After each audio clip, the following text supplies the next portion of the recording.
जय श्री राम। आदरणीय मित्रों, वर्ष 2021 की भविष्यवाणियों के वीडियो के क्रम में आइए इस क्रम में अब बात करते हैं दूसरे भाग के रूप में हमारे देश की प्रमुख भविष्यवाणियों की। इसके पहले भाग में हमने कुछ भविष्यवाणियों पर बात की थी, उनकी चर्चा की थी। यहाँ दूसरा क्रम है, दूसरा भाग है उसका।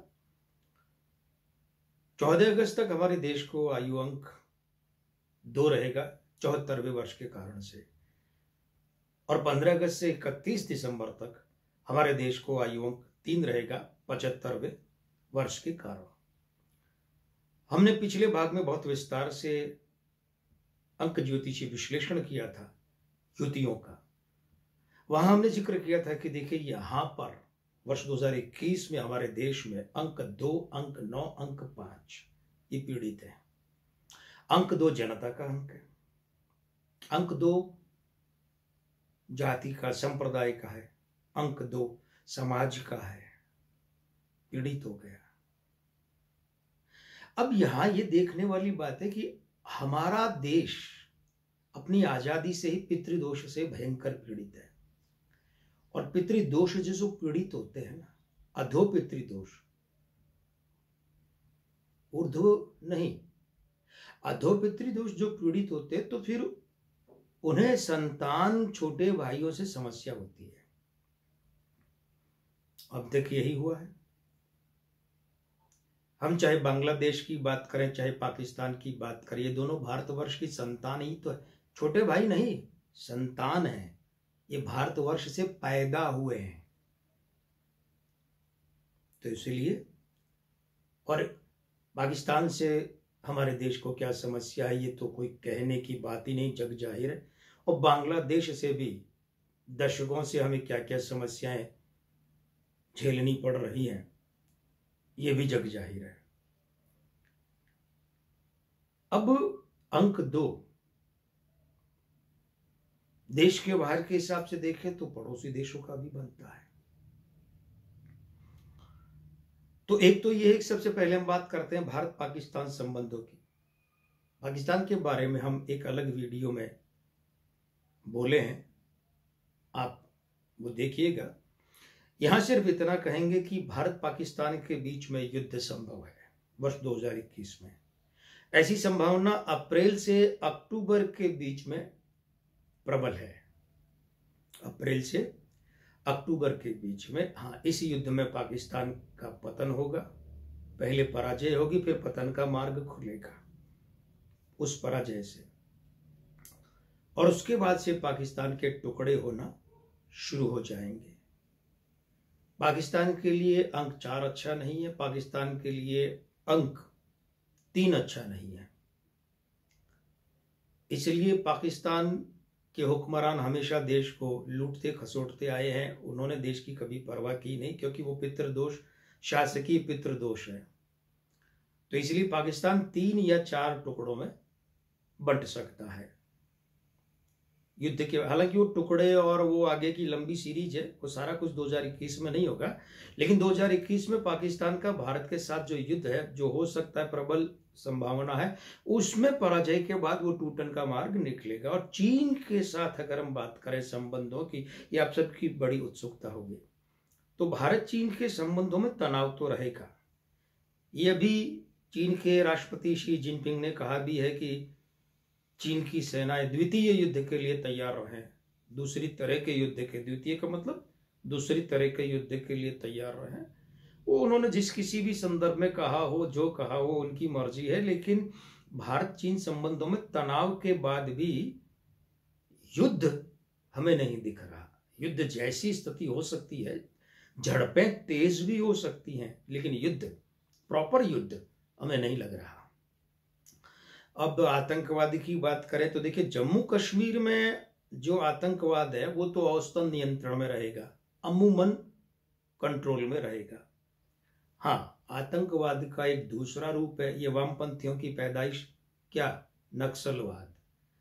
तो देश के कुछ हिस्सों में, मध्य या दक्षिणी हिस्सों में या पूर्वी हिस्सों में, मतलब बिहार, झारखंड, उड़ीसा, छत्तीसगढ़, यहाँ से आंध्र, तेलंगाना, ये जो हिस्से हैं, यहाँ नक्सलवाद की एक या एक से अधिक बड़ी घटनाएं देखने को मिल सकती हैं। राजनीति की बात हमने पिछले वीडियो में बड़े विस्तार से की थी और अभी भी कुछ बातें करनी बाकी हैं। तो देखिए, राजनीतिक उठापटक के हिसाब से सबकी आंखें जुड़ी हैं और मुड़ी हैं कि पश्चिम बंगाल विधानसभा चुनाव का परिणाम क्या किस करवट बैठ सकता है। ये चर्चा हम भारतीय जनता पार्टी, जेपी नड्डा, इनके जो वीडियो है वहां करेंगे। ये चर्चा हम तृणमूल कांग्रेस और ममता बनर्जी के वीडियो में करेंगे। लेकिन संक्षेप में यहां बता देते हैं कि हमारी गणनाओं के अनुसार पश्चिम बंगाल विधानसभा चुनाव के बाद एक बार फिर से मुख्यमंत्री के रूप में ममता बनर्जी देखने में आ सकती हैं, सत्ता पर वे कब्जा कर सकती हैं। हाँ, इनसे संबंधित वीडियो में आप देखिए विस्तार से। इनकी विपरीत युतियों के कारण से सीटें इनकी कम होंगी, उल्लेखनीय संख्या में कम होंगी। लेकिन चाहे बाहर से समर्थन जुटाएं, चाहे निर्दलीय आए, चाहे कोई और इनके साथ आए, चाहे कम्युनिस्ट भी आ जाएं भाजपा को रोकने के लिए, चाहे कांग्रेस भी आ जाए, ये भी आ जाए भले ही भाजपा को रोकने, लेकिन ममता बनर्जी को मुख्यमंत्री पद मिलेगा, मुख्यमंत्री फिर से बनेंगी और जो भी थोड़ी बहुत कम भी अगर रहेंगी सीटें बहुमत में तो वो भी इनको मिल जाएंगी। कुल मिलाकर मुख्यमंत्री के पद पर आसीन ममता बनर्जी और सत्ता पर कब्जा तृणमूल कांग्रेस का। ये असम विधानसभा चुनाव के बाद में भाजपा के लिए राहत की बात हो सकती है कि एक बार फिर उसे सत्ता मिल सकती है। अगर हम पुडुचेरी की बात करें तो पुडुचेरी में मुख्यमंत्री का चेहरा, शासक दल बदल सकता है। फिलहाल कांग्रेस के नारायण स्वामी वहां पूर्व केंद्रीय मंत्री, वहां मुख्यमंत्री है, ये बदल सकते हैं और इनकी जगह अन्ना द्रमुक या उसके मित्र दल जो है वे आ सकते हैं। भाजपा वहां उनके साथ अगर रही तो उसे वो स्वाद मिल सकता है, लेकिन अन्ना द्रमुक का पलड़ा सबसे ज्यादा भारी, अन्ना द्रमुक और उनके मित्र दलों का पुडुचेरी के चुनाव में। अगर हम तमिलनाडु की बात करें तो भारतीय जनता पार्टी को चाहिए कि वो अन्ना द्रमुक के साथ रहे, क्योंकि अन्ना द्रमुक वहां सत्ता में फिर से आ सकती है और अन्ना द्रमुक के साथ रहने से भाजपा को सत्ता का स्वाद मिल सकता है। हाँ, एक बात पश्चिम बंगाल के संदर्भ में कि भाजपा का प्रदर्शन यहाँ बहुत बढ़िया रहेगा, सीटें उसकी 10-12 नहीं बल्कि 15 गुना भी बढ़ सकती हैं, लेकिन सत्ता से दूर। तमिलनाडु में भारतीय जनता पार्टी जो है चर्चा करने लायक संख्या में विधानसभा सीटें जीत सकती है और केरल में जहां तक वर्ष 2021 की बात है तो वाम मोर्चा सत्ता से बाहर होगा, कांग्रेस सत्ता में आएगी। अब शिक्षा की बात करें तो देखिए कि मार्च मध्य तक आते आते हमारे देश में शिक्षा की गाड़ी पटरी पर आ जाएगी और जून के बाद ये गाड़ी रफ्तार पकड़ लेगी और सितंबर के बाद तो बहुत कुछ सामान्य हो जाएगा देश में शिक्षा के क्षेत्र में। जहां तक स्वास्थ्य की बात करें तो स्वास्थ्य सेवाएं और सुविधाएं पीड़ित रहेंगी और जो हम कोरोना वैक्सीन का इतना शोर सुन रहे हैं, हुड़दंग सुन रहे हैं, कोरोना वैक्सीन आ गई, 2 कंपनियों ने तो भारतीय है उन्होंने बना ली, 2-3 बाहर वालों जो कुछ भी है, लेकिन ये जितना इनका शोर शराबा उसके अनुपात में इतनी सफल नहीं होंगी। बल्कि वास्तविकता तो ये है कि 2021 में जो कोरोना वैक्सीन उपलब्ध होगी एक से अधिक, वो कितनी सफल होंगी ये भी संदेहास्पद रह सकता है, प्रतिशत सफलता का बहुत कम रह सकता है और कुल मिलाकर कोरोना वैक्सीन जो है वो उस अनुपात में सफल नहीं हो पाएंगे जिस अनुपात में इसका शोर है। चलिए विदेश नीति की बात करते हैं। कड़ी और बड़ी परीक्षा का समय है, कड़ी और बड़ी। देखिए, चीन, नेपाल, भूटान, म्यांमार और बांग्लादेश की जहां तक बात करें तो इस मामले में तो हमारी विदेश नीति को उल्लेखनीय सफलता मिल सकती है। किसके? चीन, नेपाल, भूटान, म्यांमार और बांग्लादेश के मामले में हमारे अच्छी सफलता विदेश नीति में मिल सकती है। लेकिन लेकिन लेकिन लेकिन लेकिन जैसे अमेरिका है, कनाडा है, मतलब यूरोप के वो देश जो अमेरिका कनाडा के उधर सीमा वाले देश है ना, ये हैं, है ना, अमेरिका को छूते हुए जो यूरोप के राष्ट्र हैं वो राष्ट्र और अमेरिका और कनाडा, ये जो है यहां हमारी विदेश नीति हमें निराश कर सकती है।